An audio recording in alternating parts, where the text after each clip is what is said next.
Hey there, subscribe to my channel, and also press this bell icon so you never miss any new updates, cause whenever we upload new video you will get a notification on your phone. Section 1.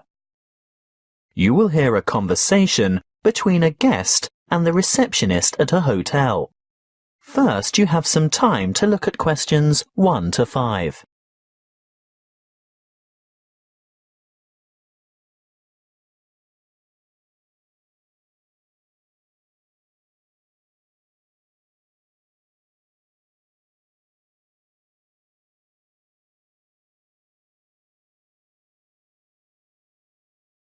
You will see that there is an example that has been done for you.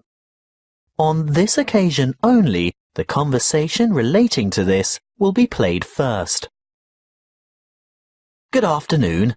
My name is Kelvin Jones. I booked by internet yesterday. Good afternoon, Mr. Jones. Welcome to the Armitage Hotel.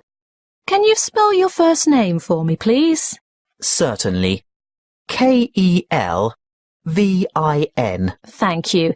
Do you have your booking number? Or perhaps you printed out your confirmation? The guest's first name is Kelvin, so K-E-L-V-I-N has been written in the space. Now we shall begin. You should answer the questions as you listen, because you will not hear the recording a second time.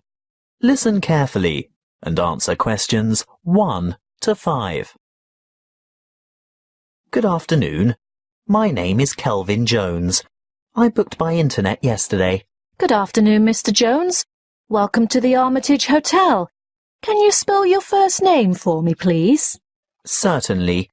K-E-L-V-I-N. Thank you.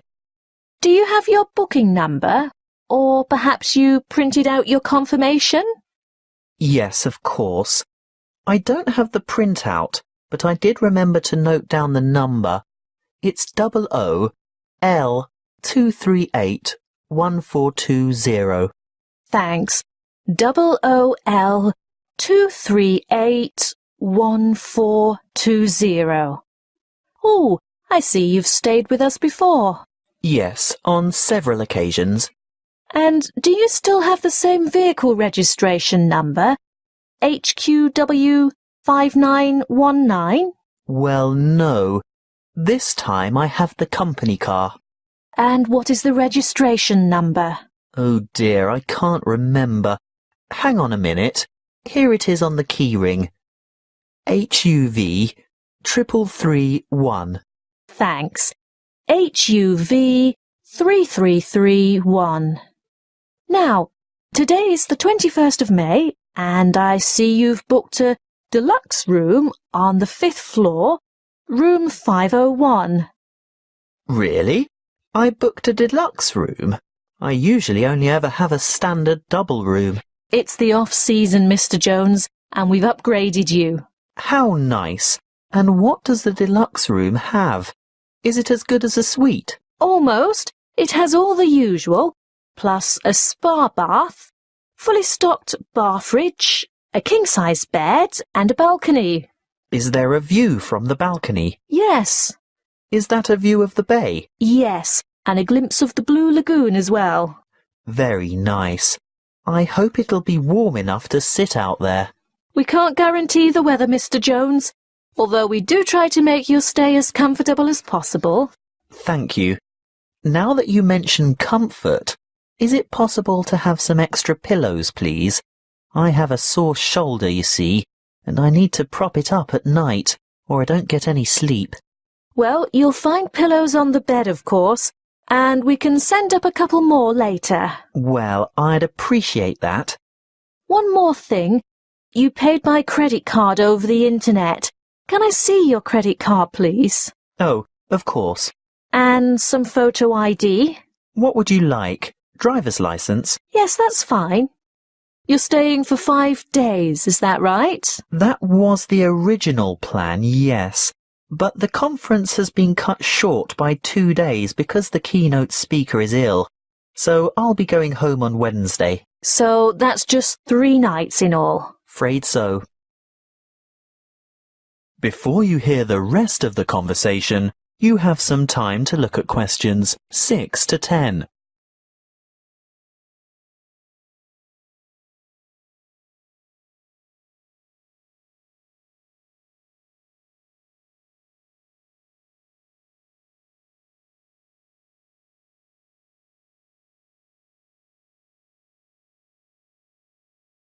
Now listen and answer questions 6 to 10. Is there anything else I can help you with? Actually, there is. The conference is in a building called Chancery Chambers, but I don't have any idea how to get there. Oh, that's the funny-shaped building on the corner of King and Richard Streets. It's quite straightforward, really, and only a few minutes' walk. Look, I'll show you on this map. Good. A map. I like to follow a map if possible. Right, well, step out the front entrance of the hotel and you're on Hobb Street. Head south on Hobb Street towards Gorse Lane and take the second on the left onto Vickers Street West. Go all the way down the hill past the Mexican Cafe on your left, the Rebel Hostel on your right, and the big church on the corner of Allen Street. Oh, I think I know the one. It has a huge steeple. Yes, you're right. When you get to the bottom of the hill, you'll have to cross over the main street. What's the name of the main street? Mill Street. Mill Street. Ah, yes, there it is. Cross the main street and continue on to Vickers Street East. There's a big bank next to a bookshop on the corner. Go up the hill towards the entrance to the park. I've heard it's very beautiful. Oh, yes. Well worth a look when you've got some free time. Anyway, don't go in the park. Turn left into Kitchen Street. You'll walk past Bowen's Bistro. Actually, probably the best place to get a good lunch at a reasonable price. After Bowen's, take the second left into Baker's Lane. It's a very short street. Then take the first on your left onto King Street, and you should see the Art Deco Chancery Chambers building a bit further along on the corner of Richard Street. Oh, thank you for that. I'm most grateful. That is the end of section 1. You now have half a minute to check your answers.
Now turn to Section 2.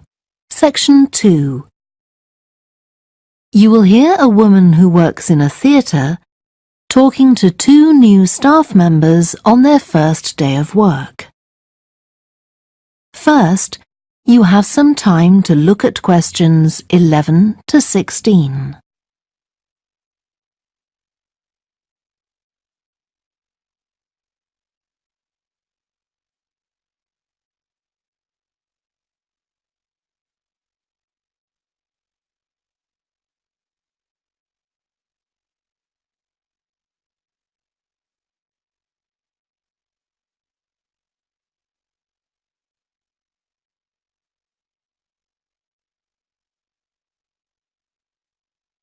Now listen carefully and answer questions 11 to 16.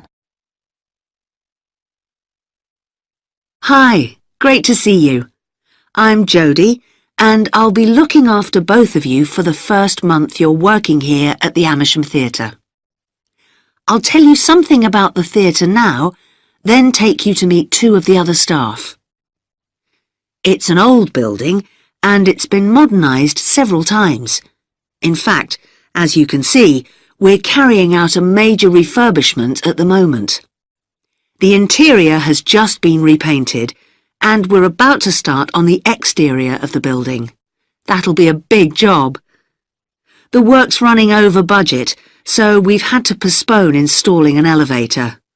I hope you're happy running up and down stairs. When the theatre was built, people were generally slimmer and shorter than now, and the seats were very close together. We've replaced them with larger seats, with more legroom. This means fewer seats in total, but we've taken the opportunity to install seats that can easily be moved to create different acting spaces. We've also turned a few storerooms over to other purposes, like using them for meetings. We try hard to involve members of the public in the theatre. One way is by organising backstage tours, so people can be shown round the building and learn how a theatre operates. These are proving very popular. What we're finding is that people want to have lunch or a cup of coffee while they're here, so we're looking into the possibility of opening a cafe in due course. We have a bookshop which specialises in books about drama, and that attracts plenty of customers. Then there are 2 large rooms that will be decorated next month, and they'll be available for hire, for conferences and private functions, such as parties. We're also considering hiring out costumes to amateur drama clubs. Now I want to tell you about our workshops. We recently started a programme of workshops that anyone can join. Eventually, we intend to run courses in acting, but we're waiting until we've got the right people in place as trainers. That's proving more difficult than we'd expected. There's a big demand to learn about the technical side of putting on a production, and our lighting workshop has already started with great success. We're going to start one on sound next month. A number of people have inquired about workshops on makeup, and that's something we're considering for the future. A surprise success is the workshop on making puppets. We happen to have someone working here who does it as a hobby, and she offered to run a workshop. It was so popular, we're now running them every month. Before you hear the rest of the talk, you have some time to look at questions 17 to 20.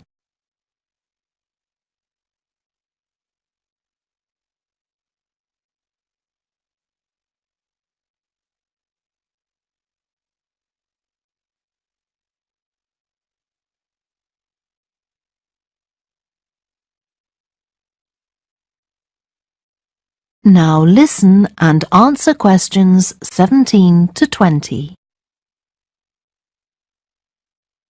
Now, a word about the layout of the building. The auditorium, stage and dressing rooms for the actors are all below ground level. Here on the ground floor, we have most of the rooms that the public doesn't see. The majority are internal, so they have windows in the roof to light them. Standing here in the foyer, you're probably wondering why the box office isn't here, where the public would expect to find it. Well, you might have noticed it on your way in. Although it's part of this building, it's next door, with a separate entrance from the road. For the theatre manager's office, you go across the foyer and through the double doors. Turn right, and it's the room at the end of the corridor, with the door on the left. The lighting box is where the computerized stage lighting is operated, and it's at the back of the building. When you're through the double doors, turn left turn right at the water cooler and right again at the end. It's the second room along that corridor. The lighting box has a window into the auditorium, which of course is below us. The artistic director's office is through the double doors, turn right, and it's the first room you come to on the right-hand side. And finally, for the moment, the room where I'll take you next, the relaxation room. So, if you'd like to come with me. That is the end of section 2. You now have half a minute to check your answers.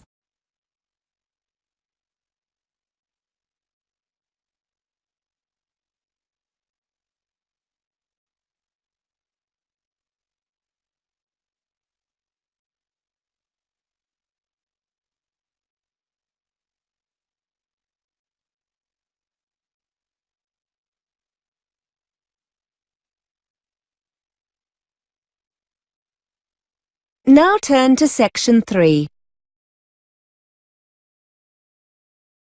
Section 3. You will hear a tutor answering students' questions about using the college intranet. First, you have some time to look at questions 21 to 25.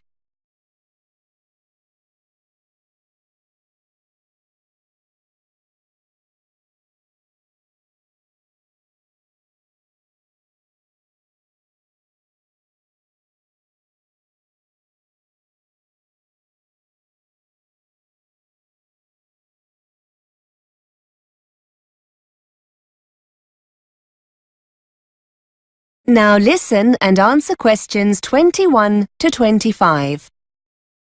Hi everyone. I know you have lots of questions about the college intranet. My inbox is full of messages. I thought it would be quicker and more useful to come in and talk to you rather than respond to all the messages. I'm happy to answer, or try and answer, any questions you have about how to use it when we'll be making things available online. I'm the ICT champion for the department, so hopefully I'll be able to help. Yes, Mark, fire away. Can you tell us when the assignments are going to be put online? If you're talking about your second assignment, that should be on already. I uploaded it last Monday. Wait a minute, let me check the schedule. Here we are. No, tell a lie. It was the following day, the 14th. Tuesday, the 14th of October. Have you logged into the intranet yet? No. If the assignment's there, I'll download it after we've finished. Are you putting all the assignments up?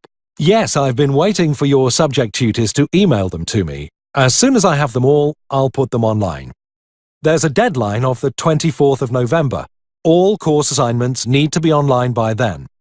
That's college policy for all staff, so they'll be there then for sure. Will there be anything else? Timetables, trip information, that kind of thing? Only there wasn't much online for our course last term. I know, but we're making more of an effort this time. We'll be releasing your marks for the first assignment soon. That'll be the 17th of November. You'll find them in your My Grades area. Again, the timetables are already there, Mark. You need to log in. I made these available at the beginning of term in September. According to the schedule here, the booking forms, for those who want to go on the Belgium trip, will be available next week on the 29th of October. So don't forget to check then. You need to get these back to us quickly if you want to go. The trip's coming up soon, isn't it? Let's see. Yes, the 19th of November. Now remember, there are lots of learning materials on the intranet as well. Quizzes, web links.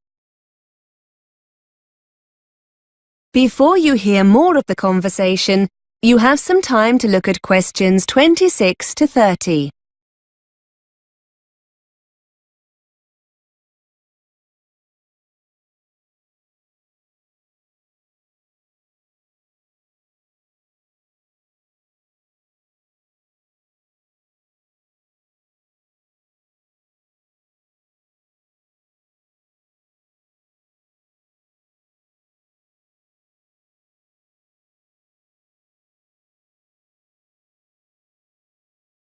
Now listen and answer questions 26 to 30. Sir, wouldn't it be easier if we were just given the documents, so we don't have to go online to get them? I know it seems a little frustrating, Claire, but we're doing it this way for a good reason. We're trying to cut down drastically on the amount of paper we get through. I'm afraid that students are always losing documents we give out in class. So we've decided to stop doing this. You have a limited printing allowance, which means you'll probably be more careful with any documents you have to print off. Besides, it means you'll always know where the information is when you need it. If you're at home and you forget an important date or need a document urgently, you can always log into the intranet and get it. You said something about quizzes, sir. Yes, we've had permission from the exam board to put some of their past papers online in an interactive form. That means you'll be able to get answers immediately with some feedback. They'll make a nice change from using the paper copies. Most of them are already online, and I'll be putting the rest on over the next couple of weeks. As I said, they're authentic past papers, so you'll get a really clear idea of your progress. Just to let you know, the technology tracks your scores, so your tutors will be able to tell who's having problems and what areas of the syllabus you might need help with. So it's definitely worth spending some time doing them. That is the end of section 3. You now have half a minute to check your answers.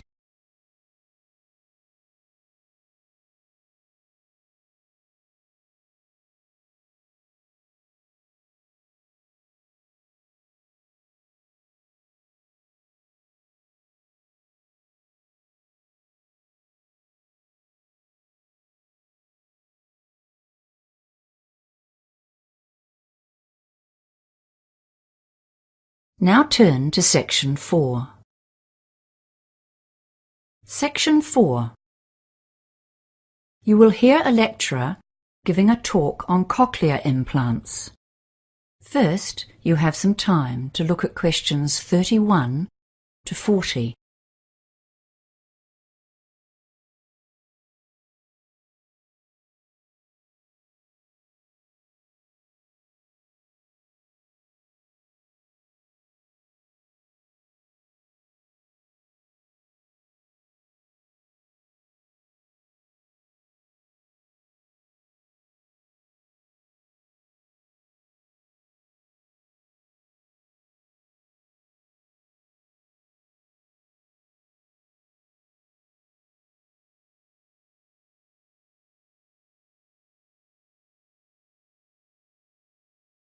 Now listen carefully and answer questions 31 to 40.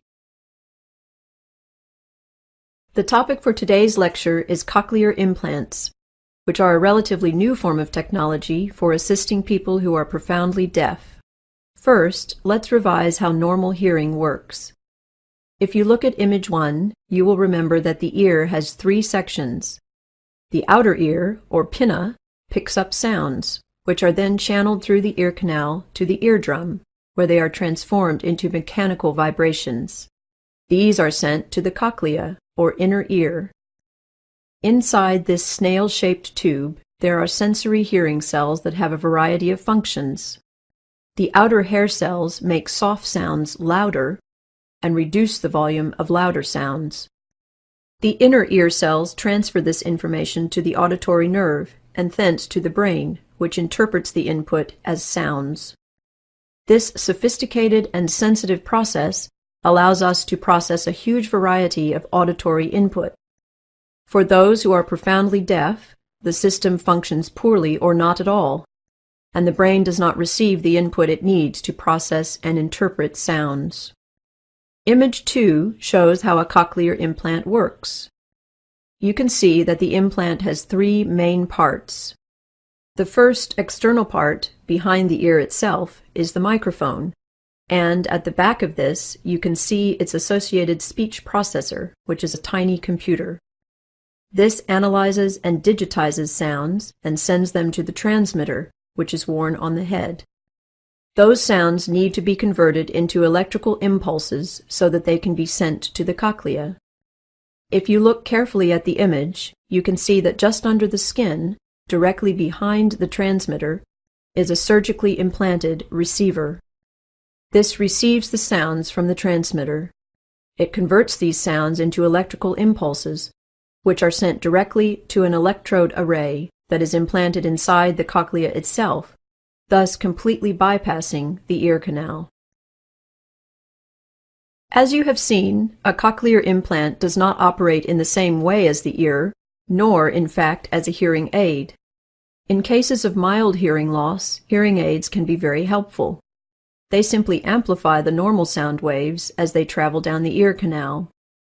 However, they generally cannot overcome severe hearing difficulties, and this is where cochlear implants come into play. So, what are the pros and cons of using a cochlear implant? Well, firstly, cochlear implants can deliver significant improvements in hearing for some users, and some people report dramatic improvements in the perception of individual words and sentences over the weeks and months after an implant. However, a cochlear implant is not a magic bullet that works equally well for all users. The sound signals that the brain receives from an implant are quite different from normal ones, and this means that the user has to relearn how to hear. Many users report that speech sounds robotic after a cochlear implant, and the degree to which people can adjust to this new kind of hearing varies hugely with each user and situation. It is important to understand that a cochlear implant is not a cure for deafness and that the user is still deaf. Especially for a child, an implant is a long-term commitment, involving lengthy and intensive training. The user must learn to reinterpret sounds and will likely need to augment this with speech therapy so that people in the community can easily communicate with them. The implants work much better in quiet situations than in noisy ones, so they still need to learn to lip read and to use sign language. The surgery itself is not without risk, though it has greatly improved since it was first performed, and there is some possibility of damage to facial nerves. Another disadvantage of a cochlear implant is that the surgery may remove any natural hearing that the deaf person still retains.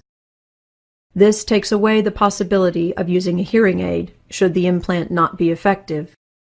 For this reason, many users have implant surgery performed on only one ear, the one with the least natural hearing.